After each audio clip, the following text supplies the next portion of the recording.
মার্কিন president Donald ট্রাম্পের একটি ঘোষণা যেন আন্তর্জাতিক রাজনীতিতে নতুন করে উত্তেজনা ছড়িয়ে দিয়েছে। ট্রাম্প তার সোশ্যাল মিডিয়া প্ল্যাটফর্ম ট্রুথ সোশ্যালে দাবি করেন যে তিনি রাশিয়ার জলসীমার কাছে পারমাণবিক সাবমেরিন পাঠিয়েছেন। তার এই পদক্ষেপের কারণ হিসেবে তিনি তুলে ধরেন সাবেক রুশ প্রেসিডেন্ট দিমিত্রি মেদভেদেভের উস্কানিমূলক মন্তব্য। মেদভেদেভ তার এক পোস্টে ডেড হ্যান্ড নামক এক শীতল যুদ্ধকালীন পারমাণবিক প্রতিশোধ ব্যবস্থার কথা উল্লেখ করে ট্রাম্পকে উপহাস করেছিলেন। ট্রাম্পের এই ঘোষণার পর বিশ্ব জুড়ে পারমাণবিক যুদ্ধের এক চাপা আতঙ্ক তৈরি হয়, কিন্তু রাশিয়ার পক্ষ থেকে প্রথম প্রতিক্রিয়াটা ছিল বেশ অপ্রত্যাশিত। তাদের প্রতিক্রিয়া ছিল ঠান্ডা, শান্ত এবং কিছুটা ব্যঙ্গাত্মক। মনে হচ্ছিল যেন তারা একটি সিনেমার প্লট দিচ্ছে, যেখানে নায়ক ট্রাম্প কেবল অভিনয় করছেন। রাশিয়ার পার্লামেন্ট ডুমার কর্মকর্তা ভিক্টর বোডোলাটস্কি ট্রাম্পের এই পদক্ষেপকে রাজনৈতিক থিয়েটার বলে উড়িয়ে দেন। তিনি বলেন, তার দুটি সাবমেরিন ভেসে থাকতে দিন, তারা দীর্ঘদিন ধরে আমাদের নজরে ছিল। এই মন্তব্যের মধ্য দিয়ে তিনি বুঝিয়ে দেন যে ট্রাম্পের এই পদক্ষেপকে রাশিয়া গুরুত্ব দিচ্ছে না। বোডোলাটস্কি আরও বলেন, বিশ্বের মহাসাগরে আমাদের পারমাণবিক সাবমেরিন উল্লেখযোগ্যভাবে আরও বেশি রয়েছে এবং সবচেয়ে শক্তিশালী অস্ত্র রয়েছে। এই কথাগুলো যেন এক নীরব হুঁশিয়ারি, কিন্তু এই হুঁশিয়ারির মধ্যে তিনি ট্রাম্পের অস্থিতিশীলতার উপর জোর দেন। তিনি বলেন, ট্রাম্প প্রতিদিনই তার মন পরিবর্তন করেন। বোডোলাটস্কির মতে মস্কোর এই মন্তব্যের প্রতি সাড়া দেওয়ার কোনো প্রয়োজন নেই, কারণ তারা ট্রাম্পের চরিত্র ভালোভাবে বুঝেন। তার এই কথাগুলো যেন এক নাটকীয় মুহূর্তে সমাপ্তি টানছিল। তিনি আরও বলেন, রাশিয়া ও আমেরিকার মধ্যে একটি মূল চুক্তির বিশদ বিবরণ যা সমগ্র বিশ্ব শান্ত হয় এবং তৃতীয় বিশ্বযুদ্ধের সূত্রপাত সম্পর্কে কথা বলা বন্ধ করে দেয়। বোডোলাটস্কি সংযম এবং কূটনীতির আহ্বান জানিয়েছেন। তিনি বলেন, উত্তেজনা কমানোর জন্য নতুন করে আলোচনা শুরু করা দরকার। তার এই মন্তব্য থেকে বোঝা যায় যে রাশিয়া এই উত্তেজনাকে আরও বাড়াতে চায় না, বরং আলোচনার মাধ্যমে সমস্যার সমাধান করতে চায়। অন্যদিকে মেদভেদেভ ট্রাম্পের 50 দিনের সময়সীমাকে 10 দিনে কমিয়ে আনার পদক্ষেপকে তীব্র সমালোচনা করেছিলেন। তিনি ট্রাম্পকে সতর্ক করে বলেছিলেন, রাশিয়া, ইসরায়েল বা এমনকি ইরানও নয়, প্রতিটি আলটিমেটাম যুদ্ধের দিকে এক ধাপ। পুরো ঘটনাটি যেন হলিউডের কোনো থ্রিলার সিনেমার মতো। একদিকে ট্রাম্পের হঠাৎ পারমাণবিক সাবমেরিন পাঠানোর হুমকি, অন্যদিকে মেদভেদেভের ডেড হ্যান্ডের মতো শীতল যুদ্ধকালীন প্রতিশোধের ব্যবস্থার কথা উল্লেখ করা। আর এর মাঝখানে বোডোলাটস্কির মতো একজন কূটনীতিকের ঠান্ডা মাথায় সবটা সামলে নেয়া। এই পুরো ঘটনাটি যেন আন্তর্জাতিক রাজনীতির এক নতুন অধ্যায়ের সূচনা করছে। এখানে প্রশ্ন হলো, ট্রাম্প কি সত্যিই পারমাণবিক সাবমেরিন পাঠিয়েছিলেন, নাকি এটি তার রাজনৈতিক কৌশল? আর রাশিয়া কি শুধু কথার লড়াইয়ে সাড়া দিচ্ছে, নাকি এর পেছনে আরও গভীর কোনো পরিকল্পনা রয়েছে?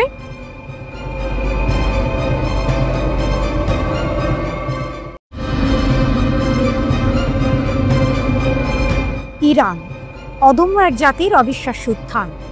জানজান শহরের মঞ্চে দাঁড়িয়ে ইরানের রাষ্ট্রপতি মাসুদ পেজেশকিয়ান যখন বজ্রকণ্ঠে ঘোষণা করলেন, কোনো শক্তি ঐক্যবদ্ধ ইরানকে নতজানু করতে পারবে না, তখন যেন গোটা ইরানের আকাশ বাতাস এক নতুন আশার বার্তার অনুরণনে ভরে উঠল। এ শুধু কথার কথা নয়, এ হলো এক জাতির অদম্য স্পৃহা আর ইস্পাত কঠিন সংকল্পের প্রতিধ্বনি, যা সাম্প্রতিক এক শ্বাসরুদ্ধকর যুদ্ধের পর আরও একবার প্রমাণিত হলো। কে ভেবেছিল যে দেশটার উপর ইসরায়েল আর আমেরিকার যৌথ আগ্রাসন নেমে এসেছিল, সেই দেশই এত দ্রুত নিজেদের শক্তি ও সক্ষমতার এমন এক নজির স্থাপন করবে যা বিশ্বকে তাক লাগিয়ে দেবে? জুনের 13 তারিখ যখন ইসরায়েল ইরানের উচ্চপদস্থ কর্মকর্তা ও পারমাণবিক বিজ্ঞানীদের নিশানা করল, আর তার পরপরই যখন মার্কিন যুক্তরাষ্ট্র ইরানের বেসামরিক পারমাণবিক স্থাপনায় বোমা ফেলে যুদ্ধকে আরও উস্কে দিল, তখন অনেকেই ভেবেছিল ইরানের দিন ফুরিয়ে এসেছে। কিন্তু তারা জানতো না, এক নতুন গল্পের সূচনা মাত্র। এ যেন এক হলিউডের থ্রিলারের চিত্রনাট্য। একদিকে অত্যাধুনিক আয়রন ডোম আর বিপুল সামরিক সরঞ্জাম নিয়ে সজ্জিত ইসরায়েল ও পরাশক্তি আমেরিকা, অন্যদিকে কঠোর নিষেধাজ্ঞায় জর্জরিত ইরান, যাদের একমাত্র শক্তি তাদের ঐক্য, জ্ঞান আর বিশ্বাস। কিন্তু এই বিশ্বাসই তাদের সবচেয়ে বড় অস্ত্র হয়ে উঠল যখন আগ্রাসন শুরু হলো। ইরানি জনগণ, পুলিশ, নিরাপত্তা বাহিনী এবং বিশেষ করে ক্ষেপণাস্ত্র বিজ্ঞানীরা যে সম্মানজনক ও শক্তিশালী প্রতিরোধ গড়ে তুললেন, তা ছিল সত্যিই প্রশংসার যোগ্য। রাষ্ট্রপতি পেজেশকিয়ান গর্বের সাথে স্মরণ করলেন সেই 12 দিনের যুদ্ধের কথা, যখন ইরানি সশস্ত্র বাহিনী, বিশেষ করে সেনাবাহিনী এবং ইসলামী বিপ্লবী গার্ড কর্পস IRGC তাদের সমস্ত শক্তি দিয়ে শত্রুদের মোকাবিলা করেছিল।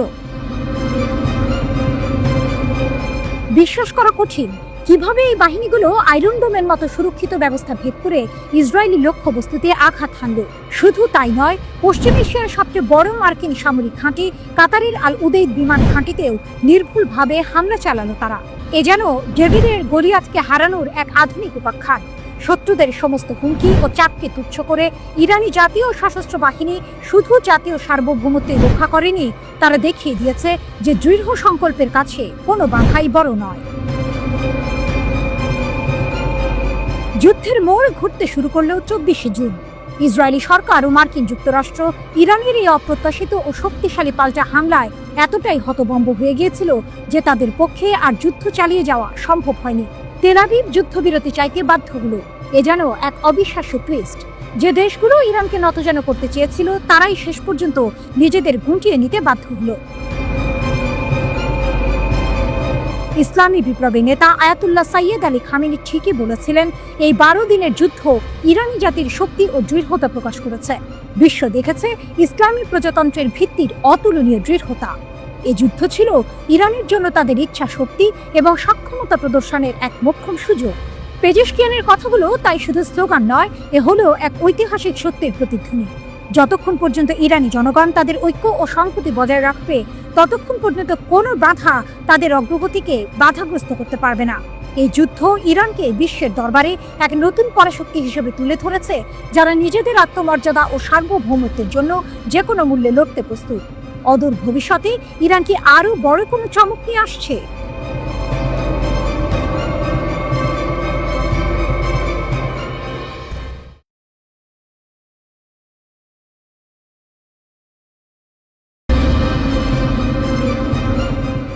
আরব সেনাবাহিনী প্রথমবারের মতো গাজায় প্রবেশ করেছে। আরব বিমানগুলি অবরুদ্ধ ফিলিস্তিনি ছিটমহলের উপর দিয়ে উড়ে গেছে। 3টি আরব দেশ ফিলিস্তিনিদের সাহায্য করার জন্য বাহিনীতে যোগ দিয়েছে। আরব রাষ্ট্রগুলির বিরুদ্ধে ক্ষোভ বাড়ার সাথে সাথে প্রথম পদক্ষেপ। ফিলিস্তিনি ছিটমহলে ব্যাপক দুর্ভিক্ষ সংকট তীব্রতর হচ্ছে। সংযুক্ত আরব আমিরাত, জর্ডান এবং মিশরের বিমানগুলি গাজায় বিমান থেকে সাহায্য প্যাকেজ ফেলেছে, ইসরায়েল জানিয়েছে। ইসরায়েলি অবরোধ অব্যাহতভাবে বিমান ও স্থল আক্রমণের মধ্যে ফিলিস্তিনিদের অনাহারে রাখার সময় এটি ঘটে। গাজার প্রতিবেশী মিশর প্রথমবারের মতো গাজায় বিমান থেকে সাহায্য পাঠানোর কাজে অংশগ্রহণ করেছে, যা একটি উল্লেখযোগ্য পরিবর্তন। ফিলিস্তিনিদের খাদ্য সরবরাহের জন্য পর্যাপ্ত ব্যবস্থা না নেওয়ার জন্য আরব জনসাধারণ কায়রোর তীব্র সমালোচনা করে। মিশরের সাথে গাজার দীর্ঘ সীমান্ত রয়েছে, যা বর্তমানে ইসরায়েল দ্বারা দখলকৃত এবং ইহুদি রাষ্ট্রের সাথে তাদের সম্পর্ক রয়েছে। উত্তর এবং দক্ষিণ গাজায় মানবিক সহায়তা প্যাকেজ ফেলা হয়েছে। IDF নিশ্চিত করেছে ইসরায়েলের রাজনৈতিক নির্দেশে এই অভিযান পরিচালিত হয়েছে। ইসরায়েল, সংযুক্ত আরব আমিরাত, জর্ডান এবং মিশর বিমান থেকে সহায়তা অভিযান সফলভাবে সম্পাদনের জন্য ঘনিষ্ঠভাবে সহযোগিতা করেছে। আন্তর্জাতিক সমালোচনার মুখে ইসরায়েল মানবিক সাহায্য প্রবাহের উপর বিধিনিষেধ শিথিল করতে বাধ্য হয়েছে। ইসরায়েল দাবি করেছে গাজায় ইচ্ছাকৃতভাবে দুর্ভিক্ষের অভিযোগ দূর করার জন্য এই প্রচেষ্টা চালানো হচ্ছে। কিন্তু ইসরায়েলের সবচেয়ে ঘনিষ্ঠ মিত্র মার্কিন যুক্তরাষ্ট্র স্বীকার করেছে যে গাজায় দুর্ভিক্ষ বাস্তব। IDF বিশ্বব্যাপী সহযোগিতার মাধ্যমে গাজার বেসামরিক চাহিদা পূরণে তাদের প্রতিশ্রুতির ওপর জোর দিয়েছে। এটি চলমান গাজা সংঘাতের মধ্যে সাহায্য সরবরাহের সর্বশেষ বহুজাতিক প্রচেষ্টা। আগামী দিনে গাজার মানবিক পরিস্থিতির উন্নতির জন্য আরও পদক্ষেপ নেওয়ার আশা করা হচ্ছে। ইসরায়েলের হামলায় গাজায় নিহতের সংখ্যা 60,000 ছাড়িয়েছে। উপত্যকাটিতে প্রায় 22 মাস ধরে চলা সংঘাতের সময় হত্যা করা হয়েছে এই ফিলিস্তিনিদের। নৃশংস হামলার পাশাপাশি গাজা অবরোধ করে তীব্র খাদ্য সংকট সৃষ্টি করেছে ইসরায়েল। এর জেরে মৃত্যু হয়েছে 1.5 শতাধিক মানুষের। ইসরায়েলের বিরুদ্ধে ক্ষুধাকে অস্ত্র হিসেবে ব্যবহারের অভিযোগে তীর ছুঁড়েছে আন্তর্জাতিক মহল, কিন্তু নেতানিয়াহু এই অভিযোগ অস্বীকার করেছেন।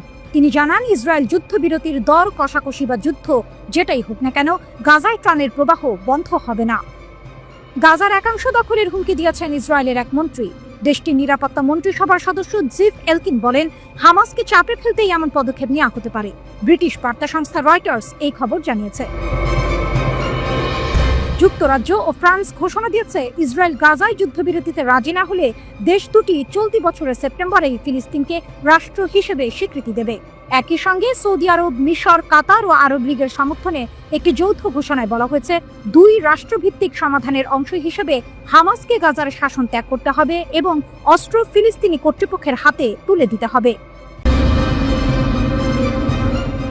ইরান আলোচনা টেবিলে নতুন শর্ত, আমেরিকা কি মানবে?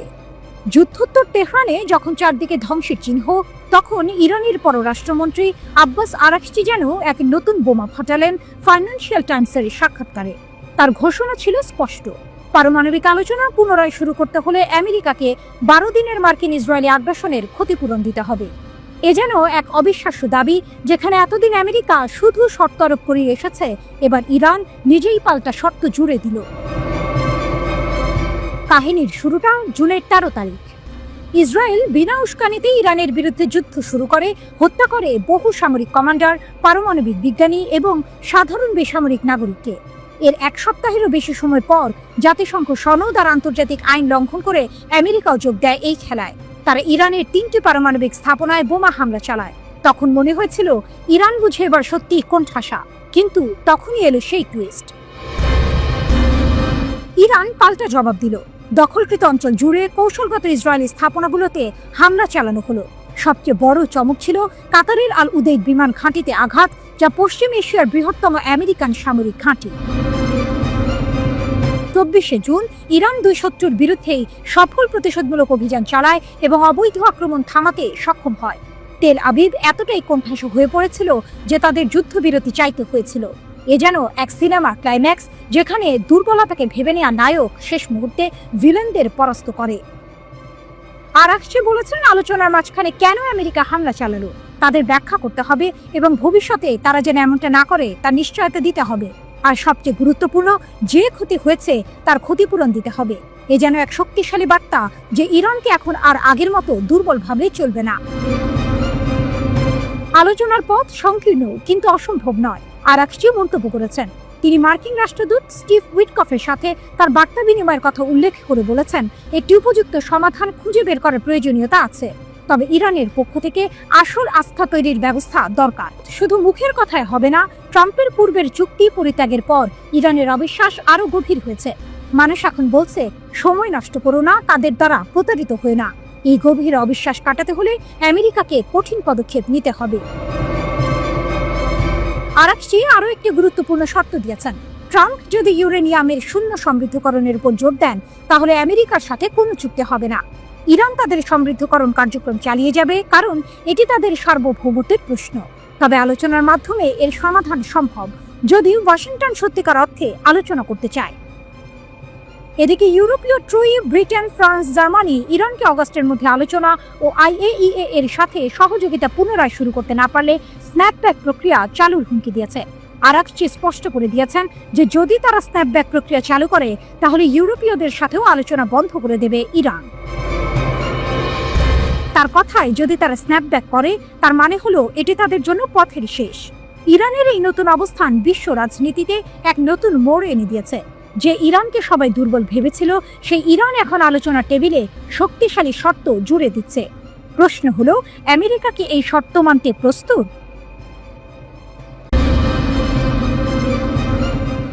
ইরানপন্থী ইয়েমেনি সশস্ত্র বাহিনী আবারও ইসরায়েলে হামলা চালালো। 5টি হুথি ড্রোন ইসরায়েলি 3টি গুরুত্বপূর্ণ স্থানে আঘাত এনেছে। বেন গুরিয়ন বিমানবন্দরের পর এখন তেল আবিব ইয়েমেনি সশস্ত্র বাহিনীর আক্রমণের কবলে। ইরান সমর্থিত ইয়েমেনি সশস্ত্র বাহিনী জানিয়েছে, তারা 30 জুলাই ইসরায়েলের নতুন করে ড্রোন হামলা চালিয়েছে। হুথি মুখপাত্র ইয়াহিয়া সারি জানিয়েছেন যে 3টি গুরুত্বপূর্ণ ইসরায়েলি স্থান সফলভাবে লক্ষ্যবস্তুতে পরিণত হয়েছে। সারি দাবি করেছেন যে নতুন অভিযানে 5টি ড্রোন ব্যবহার করা হয়েছে, যা ইসরায়েলের ভেতরে লক্ষ্যবস্তুতে আঘাত করেছে।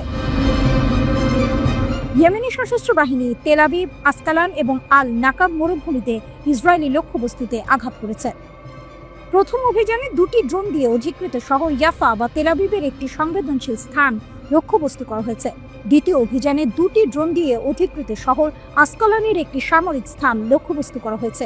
তৃতীয় অভিযানে একটি মাত্র ড্রোন দিয়ে অধিকৃত আল নাকাবের একটি সামরিক অবস্থানকে টার্গেট করা হয়েছে। এদিকে ইসরায়েলি সেনাবাহিনী জানিয়েছে ইয়েমেন থেকে ছোড়া একটি ড্রোন তারা সফলভাবে ভূপাতিত করেছে। ইয়েমেনি সশস্ত্র বাহিনীর মুখপাত্র ইয়াহিয়া সারি এই হামলাগুলিকে নিপীড়িত ফিলিস্তিনি জনগণ এবং তাদের সাহসী যোদ্ধাদের জন্য বিজয় বলে অভিহিত করেছেন। সারি আরব ও ইসলামী দেশগুলির দৃষ্টি আকর্ষণ করেছেন।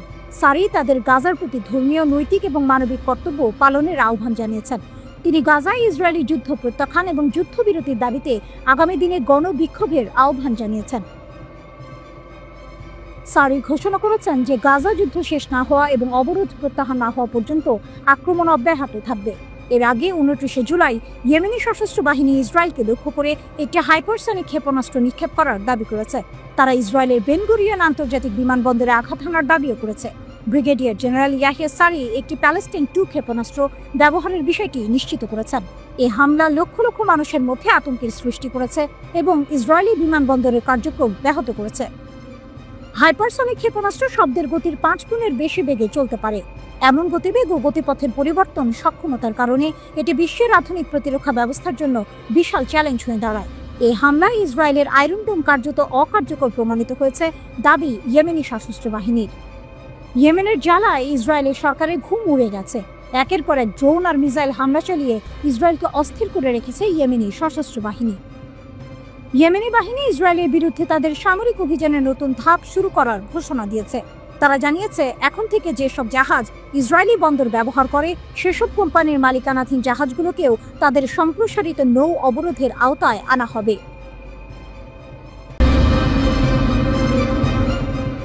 আকাশ থেকে নেমে এলো আগুনের গোলা। ক্যালিফোর্নিয়ার রাতের আকাশ কাঁপিয়ে বিকট শব্দে আছড়ে পড়ল আমেরিকার অত্যাধুনিক যুদ্ধবিমান F-35। লেমন নৌঘাটির কাছে এই ভয়ঙ্কর দুর্ঘটনা জন্ম দিয়েছে নানা প্রশ্নের। কি ঘটেছিল সেই সন্ধ্যায়? কেন বিধ্বস্ত হলো বিশ্বের অন্যতম সেরা এই যুদ্ধ বিমান? 30 জুলাই সন্ধ্যা 6:30। ক্যালিফোর্নিয়ার ফ্রেস্কো কাউন্টির আকাশ তখন শান্ত। হঠাৎই সেই নীরবতা ভেঙে যায় এক ভয়াবহ বিস্ফোরণে। নৌবাহিনীর প্রশিক্ষণ স্কোয়াড্রন VFA-125 এর একটি F-35C স্টিলথ ফাইটার জেট মাটিতে আছড়ে পড়ে। প্রত্যক্ষদর্শীরা জানিয়েছেন মাটিতে পড়ার পর মুহূর্তেই প্লেনটি দাউ দাউ করে জ্বলতে থাকে। ক্যাডিলাক এবং ডিকেনসন এভিনিউয়ের কাছে পুড়ে ছাই হয়ে যায় কয়েকশো কোটি টাকার এই যুদ্ধ বিমান। এই দুর্ঘটনার মধ্যে একমাত্র স্বস্তির খবর হলো অলৌকিকভাবে বেঁচে গেছেন বিমানের পাইলট। দুর্ঘটনার ঠিক আগেই তিনি ইনজেক্ট করে প্যারাশুট নিয়ে নিরাপদে নেমে আসেন। স্থানীয়রা জানিয়েছেন পাইলটকে আকাশ থেকে প্যারাশুটে নামতে দেখা যায় এবং দ্রুত তাকে উদ্ধার করে হাসপাতালে নিয়ে যাওয়া হয়। এই ঘটনার পর থেকেই শুরু হয়েছে রহস্যের জালবোনা। কিভাবে একজন দক্ষ পাইলটের হাতে থাকা এমন একটি অত্যাধুনিক জেট হঠাৎ করে নিয়ন্ত্রণ হারালো? আমেরিকার নৌবাহিনীর জন্য F-35C ফাইটার জেট অত্যন্ত গুরুত্বপূর্ণ।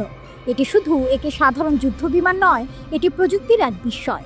স্টেলথ টেকনোলজি ব্যবহার করে তৈরি এই জেট শত্রুপক্ষের রাডার ফাঁকি দিতে সক্ষম। এই প্লেনটি এমনভাবে ডিজাইন করা হয়েছে যা একই সঙ্গে প্রাণঘাতী এবং সুরক্ষিত। লকহিড মার্টিন কোম্পানি এটি তৈরি করেছে এবং এর রক্ষণাবেক্ষণে তারা সবসময় সক্রিয়। তাই এমন একটি প্লেনের বিধ্বস্ত হওয়া শুধু একটি দুর্ঘটনা নয়, এর পেছনে হয়তো কোনো বড় কারণ লুকিয়ে আছে। নৌবাহিনী দ্রুত ঘটনাস্থলে পৌঁছায়। পুলিশ এবং ফায়ার সার্ভিসের কর্মীরাও আগুন নেভানোর কাজে হাত লাগান। লেমু নৌবিমান স্টেশন থেকে জানানো হয়েছে এই দুর্ঘটনায় পাইলট ছাড়া আর কেউ আহত হননি।